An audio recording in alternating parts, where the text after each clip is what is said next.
maraming tubig. Oh, dandahan lang.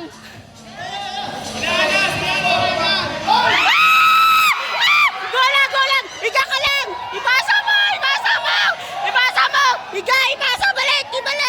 Ibalik! Dahan! Balik! Sige pa! Oh, balik! Hindi, iliso! Ikot! Kayo ng kalakihan doon sa binigay ng so ikaw na. 1-5!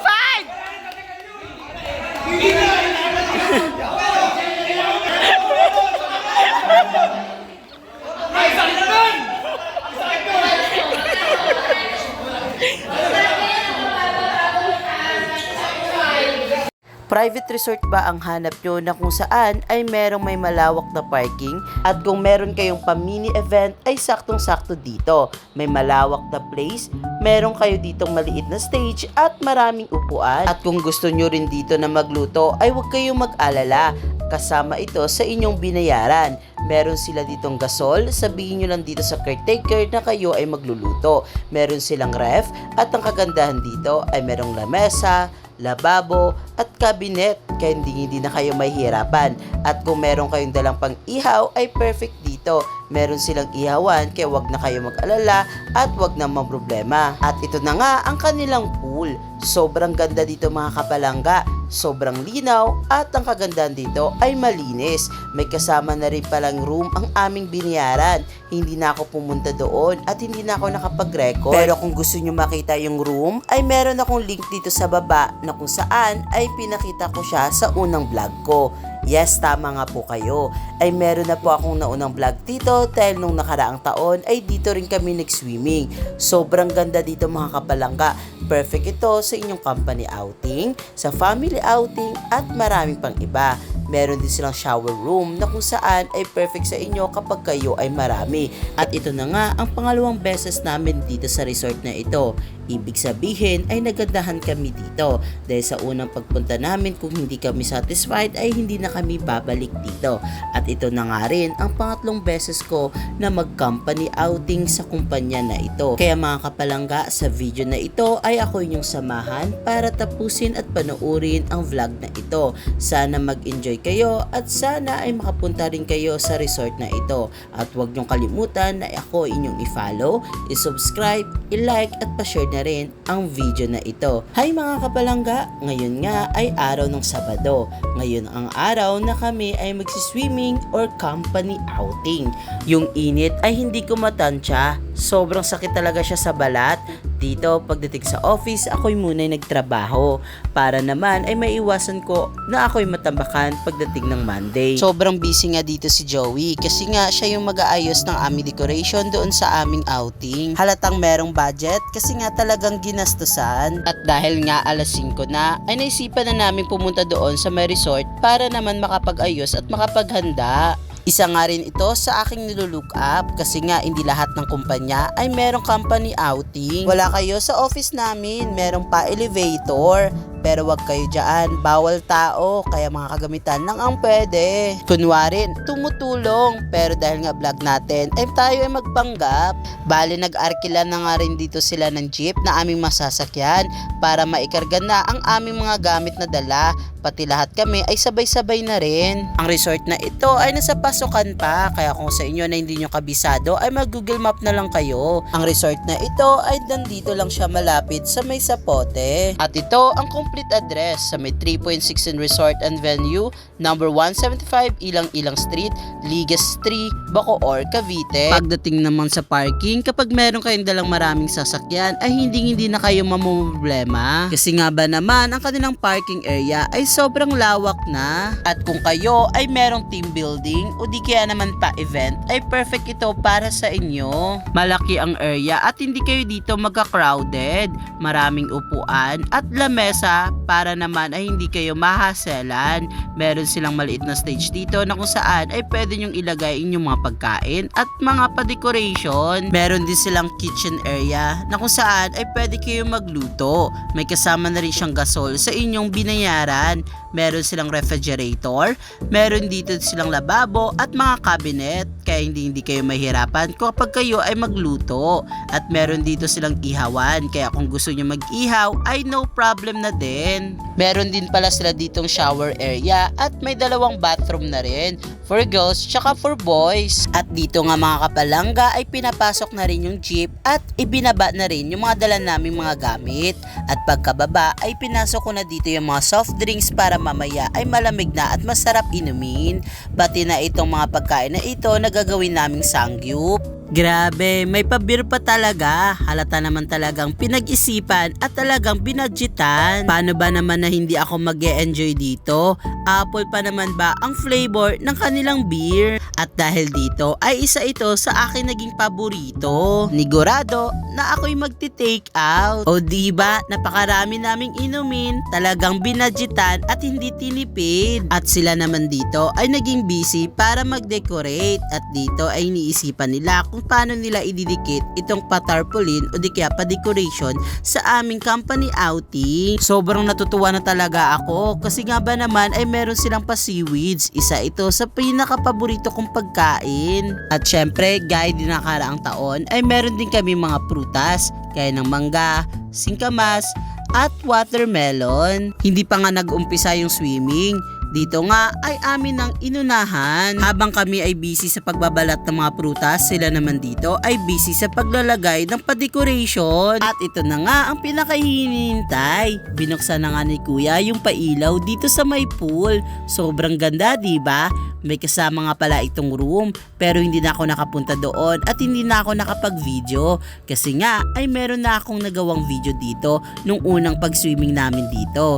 Kung gusto nyo mapanood, ilalagay ko yung link sa baba ha, para panuorin nyo rin.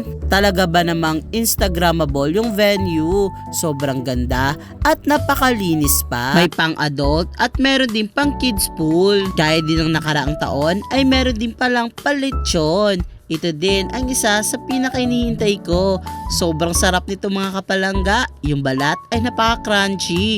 Dumating na nga rin dito yung mga ibang pang pagkain na aming pagsasaluhan. Grabe, sa panahong ito ay takam na talaga ako. Lalo na itong lechon. Kasi nga ba naman, ang sarap niya talaga. Halatang napaka-crunchy ang kanyang balat. At ito nga din po pala ang aming mga pagkain para sa company outing. May hipon, merong beef, merong baboy, may sisig at marami pang iba. Kasama na nga rin ito yung mga prutas na aming mga binalatan. May saging at lechon pa. Sino ba naman ang hindi mag-e-enjoy at tatakamin sa mga pagkain na ito? Merong seaweeds at meron ding pasangyup. Halata talaga na maraming pera ang KECP. Sa pagkain pa lang ba naman, talagang hindi ka gugutumin. At syempre, chinap-chop na yung lechon, hindi dapat pwede na wala tayo. Kasi nga, kailangan habang chinap-chop ay nakakatikim tayo. Sobrang sarap mga kapalangga. The best talaga ito, lalo na itong sangyup. Pero pasensya na, hindi ako kumakain ng ganitong dahon. Vinidyohan ko na nga rin sila habang nagpapump ng balloon kasi nga ang sabi ko ay pwede kong pang-affiliate. At dahil nga kasama din ni Sir Albert yung kanyang anak na mahilig mag-TikTok, ay napa-TikTok na rin ako. Nagsidatingan na nga rin yung mga kasamaan ko sa trabaho. Galing nga din dito sa mga work. Pagod na rin, pero dahil nga mag-e-enjoy ngayong gabi, talaga namang susulitin na nila. I was down, dreams were when all else would begin. My heart always seemed to drift from day to day, looking for the love that never came my way. Then you smile. Combien c'est un tiers.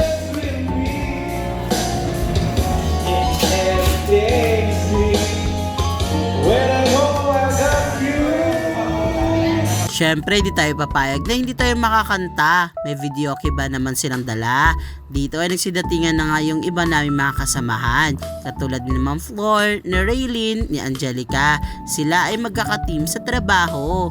Sa oras na ito ay marami na kami kaya napag-isipan na naumpisahan na ang kainan at magdasal muna para naman mas mahaba ang aming kwentuhan at kainan. Buti na nga lang dito ay kasama ni Sir Albert yung kanyang anak kaya dito na kami nagpa-picture sa kanya. Buti na nga lang ay magaling din siya mag-picture sa amin. Sobrang natuwa kami at nakapag-swimming na rin kami lahat. At ano pang hinihintay natin mga kapalangga? Tara na at kumain. At dito, alata naman na ang lahat ay gutom na talaga. Lalo na ako, syempre. Dito mga kapalangga, na-realize ko ulit na napakaswerte ko sa kumpanya na ito. Marami na nga din ako na mga kasamahan na dati na kasama ko, ngayon ay wala na. Kasi nga nakapag-resign na rin at nakapaghanap ng siguro much better na opportunity kesa dito.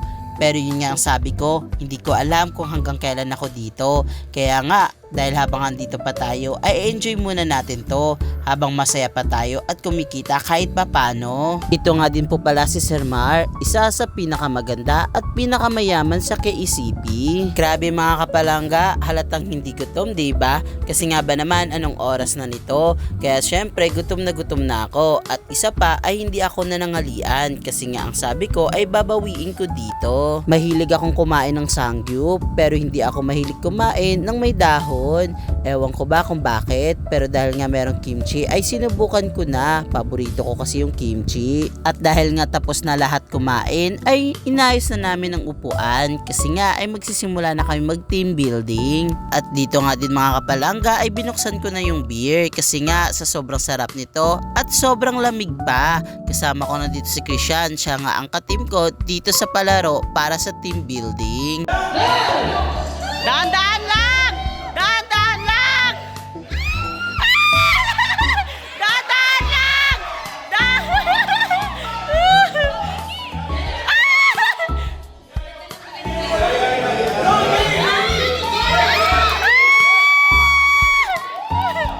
Dito nga akala nila tapos na ang laro kaya nagkagulo ng lahat. Akala nila panalo na sila pero ang totoo ay trial pa lang yun. Sinubukan mo na kung paano mo nang gagawin. Oh, dandahan lang!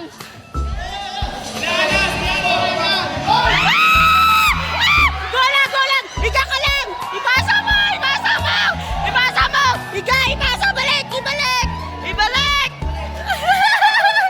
Sobrang tawa ko talaga dito kasi nga ba naman itong si Ana ay natapunan ng tubig at akala din nila na sila na ang panalo.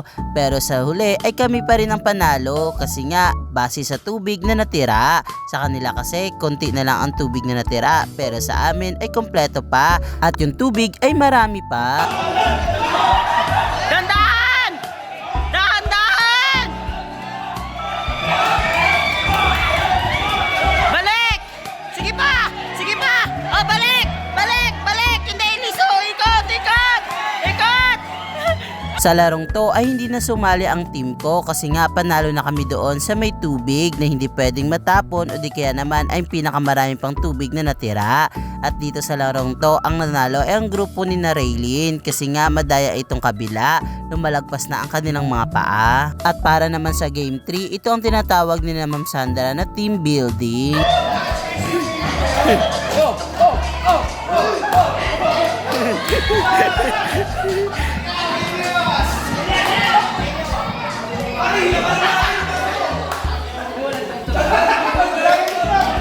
Ang tawag sa laro na ito ay bidding team building na kung saan ay magbibid ang bawat grupo. Ang bawat isa ay magkakaroon ng pera, tag 2.5 each. Ang pera na yon, yun yung gagamitin nila pang bid doon sa item na kanilang bibilhin. Kumbaga, merong item na ife-flex si Ma'am Sandra, yung HR namin. At yung pera na yon, yun yung aming gagamitin para pang bid doon sa item na ipapakita ni Ma'am Sandra para makabuo kami ng isang building. At dapat yung building na yon ay matibay at hindi siya mabilis matumba. Kayo ng kalakihan doon sa binibigay ng So, ikaw na. 1.5!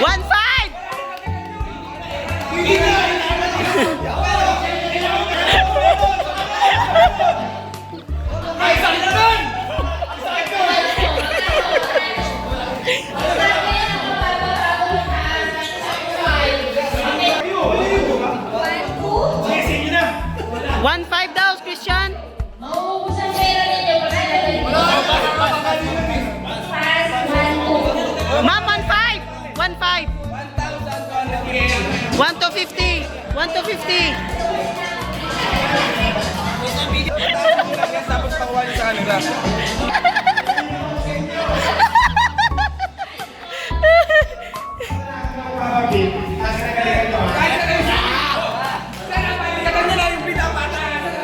Diretso sa kanila. Ano ba? O diba, sobrang gulo at sobrang nalilito na ang bawat isa. Kasi nga ba naman, nagkakalituhan na, lalo na sa pera. Buti na lang itong si Sir LJ ay mas lalo niyang inexplain kung ano ang dapat namin gagawin. Bali mga kapalangga, ang nabili namin sa pera namin ay itong scotch tape at saka itong papel.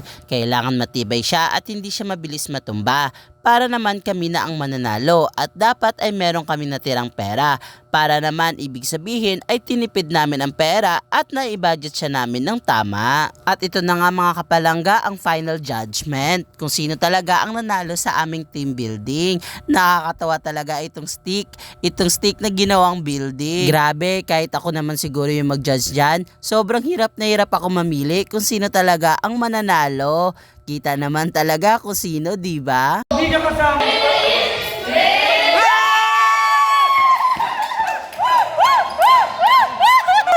Manalo kami ulit! Woo! Yay! Oh! Ito na, 2,000! 1,000? At sa bandang huli, 2 laro ang napanalunan namin. Sa team namin ay ito ang aming paghahatian. At dito mga kapalangga, naging busy na ang lahat. May kanya-kanya na, nagsipag-inuman na at yung iba naman ay nagsipag-swimming na rin. At ako, magsiswimming na din. Syempre, nandito tayo para mag-swimming. Sa loob ng 4 na taon ko dito at maglilimang taon na tayo dito sa kumpanya na ito, ay patuloy pa rin ako magpapasalamat. Hindi dahil sa sumasahod tayo, kundi dahil sa magandang pakikitungo at pagiging magandang pakikisama ng mga taong nakakasama natin dito. Hindi ako tatagal dito sa kumpanya na ito kung ako mismo ay hindi na naging masaya at lalo kapag hindi na maganda ang pakikitungo nila sa akin o di kaya naman kapag toxic na ang environment na meron dito. Siguro aalis lang ako sa kumpanya na ito kapag meron akong mahanap na mas magandang opportunity kesa dito. Kaya hanggat andito pa tayo ay mag-enjoy muna tayo. Go with the flow, ika nga. Kaya mga kapalangga, maraming salamat sa panunood ng aking vlog. Hanggang sa susunod na aming pag-swimming sa company outing na ito. Kaya mga kapalangga, hanggang susunod kong vlog ay ako inyong samahan para mapuntahan at matikman ang mga nag-viral at mga masasarap na pagkain. Hanggang sa muli, ako inyong suportahan at huwag niyong kalimutan. Bye-bye!